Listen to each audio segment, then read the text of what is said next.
Gilles Mention, I come to send greetings and pull out a few cards to bring an oracle for the day, for we are into this full moon. The moon is beautiful in the sky. If you have a chance to look at it, it is a beautiful moon. For the moon can serve us or disserve us. It is it is the emotional body, so it controls all kinds of it is a very powerful and potent force within ourselves. It is the closest celestial body that we that around the Earth, and it is the only place where humans are ethically can be given the responsibility to exploit that celestial body. All the other ones are not within the realm of human jurisdiction, so to speak. So in many sense we are moving through there is 3 days to a full moon, and then there is 3 days afterwards, so it's mainly a 7-day event. I hope this moon will be kind with us and will be coming into a new realization. For the highest wisdom for us today is surrender. It's about letting go, flowing with the flow, because we are often fighting against the flow of our own creation, which create all those problems. As we surrender, we liberate, we become one with we allow ourselves to become one with the one, to be in full acceptance. We discover joy and contentment beyond our ability to conceive within our mind as well.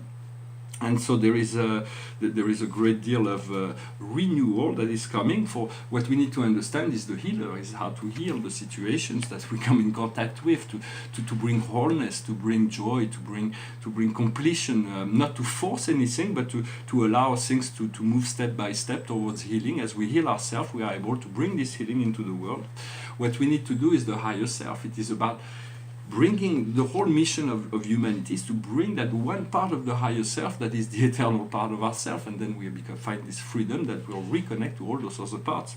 But and in many sense, this the consciousness of the unified the law of one, the unity consciousness works for every culture, every religion, every philosophy. We don't need to have knowledge. You need to surrender and trust, and to surrender, to trust, and to be sincere in your desire to reconnect to that higher part of yourself. And then day after day we become more connected. We are able to also canalize messages from our dream time more into our life, or through meditation, insights. And the general message for us today is responsibility, is to be responsible for our thoughts and action, to clean up a little bit what sometimes there is thoughts that we need to be responsible for our thoughts, our intentions, our actions, and sometimes we have unconscious actions, unconscious thoughts, and it is good to be contemplative of those thoughts, to be able to clean up a little bit our mental space. For once our mental space is clean and free of heavy thoughts, we find more peace, more silence, and it is within the silence that the truth can be discovered. The world truth can I mean, of course, books and teachings and all kinds of things are meaningful, but yet the true essence of what we are seeking we'll find in silence, in peace, in joy, in turning to the inner self that is connected on the vertical axis of the pillar of light. The card of the day is the castle in the clouds. It is about using our imagination, fueling our dreams, creating. We have whatever highest vision you have for yourself. God has a higher vision than we are for ourselves. Yet we have to use whatever highest potential we can perceive in order to inform the universe of all those things that we want, and then the universe will put it together in a better way than we imagine. Yet it is important to add details to our dreams, to be very specific. The more specific we can be, and the more assurance we have in knowing that the universe can bring us what we are asking for, the faster it can come into being and manifestation. Briefly, I wanted to talk about cosmic citizenry, for we are growing from recognizing ourselves into a mortal civilization, and eventually we'll be led into growing into a star nation. We'll move into full consciousness, and we'll reconnect to this soul aspect. It's called the ascension on a planetary level, but it will take time. In the meantime, life is hand-tailored to ourselves, so we do not need to wait for the collective to ascend. Jesus or Buddha were the proof of that. Humanity did not ascend, yet they did find the individual ascension. And now there is a great deal of ease that has been a great lot of restrictions have been lifted from the karmic standpoint to help the wholeness of the whole of humanity. This higher consciousness is really adaptable to the path of light and love is adaptable into any form of life. You don't need specific knowledge. You just need to allow yourself to open your heart to that source and to purify our thoughts and our body, our physical habits, so we can move into this alignment. So in terms of cosmic citizenry, I wanted to very briefly, as mortals, we do not have a status in the universe, as we believe to be mortal. As eternal soul, we have an eternal status. And yet our destiny is to become paradise citizens, to enter into the mortal corpse of finality, the first mortal corpse of finality. The mortal corpse of finality is the senior corpse of all the 7 corpses of finality. There are 6 that are already unfolded. There's transcendental corpse of finality, paradise corpse of finality, the Avon central universe corpse of finality. There's all kinds of angelic corpse of finality. But there are... I'm not really so well versed in that. For those things I will learn more down the road. But in many sense, the corpse of finality were created when the first mortal of time and space, Shiv Paradise, his name was Ganfanda, he became the senior, the first mortal to ever reach paradise. This event will never happen again. But it was great hope for all the 7 super universe and for all life in the cosmos to see that one being eventually, after so long, billions and billions and billions and billions of years, one mortal. That was billions of years ago, but now there is beings from all 7 super universe that are every day passing through the portals of paradise, and life has been changed there as it is here. Yet those things are yet unknown.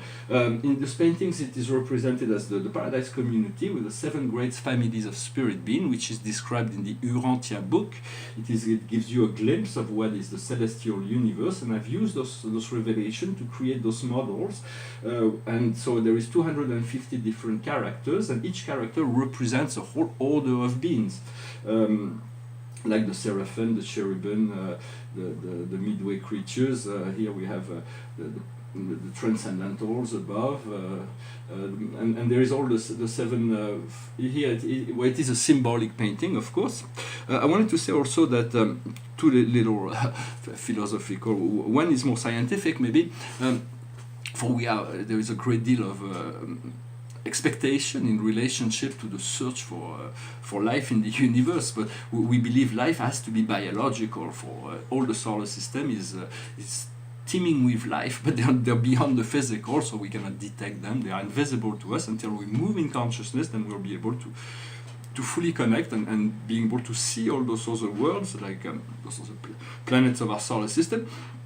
But if we are looking for biological life down the road, as we did develop our exploration potential, we'll come to discover that we'll find a lot more systems with biological life when there is a triple star system or double star system. It's so easy to, not so easy because the universe is something it's kind of cold at the beginning, but it's quite, it may appear magical how those things with the solar systems and galaxy were created. It remains a mystery. But in many sense, we'll find out that when there is twice the star, a single star system is far more difficult to create those biological systems. But in our own galactic star cloud, so to speak, it is about 10 million millions of inhabited planets, and many of them are quite friendly, and so they are waiting for human to make peace among itself, and then once the peace will be created, the galactic will come to assist in the restoration of the planet and establishing help in the assistance of a new galactic star nation that will come with a great deal of education, and many people will have to face all kinds of things they may not want to face, but it is the truth, and everything will come in due time. For the path of life as mortal being has been fairly well described in the beginning of Occidental philosophy with Homer in the Ulysse, in the travel of Ulysse. He was living in this beautiful castle with his wife in a marvelous lifetime, and he was sent for 10 years to fight in this terrible war, the War of Troy.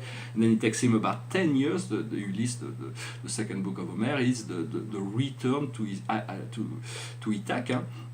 from chaos into cosmos. For life was already, we come from a place that's already perfect, but we move into time, we move into space, we move into matter, and from there we need to return to the purity of the spirit. So it is a great journey to understand also that the divine order is always present. It is everywhere present, always has been, always will be. It is just a matter of tuning our heart and consciousness to align ourselves to the vertical pillar of light. It's something that we work a bit every day, but as we tune in, we put our attention towards the evolution of our inner self, we develop all kinds of inner insight and many revelation about this amazing creation that the physical body will come into the realization. For we do not know who we are. Once we all know who we are, we'll be full of joy and always be in total acceptance of all things. We will move into a state, as the Buddha discovered, a state of samadhi, which is the total connection to the higher self.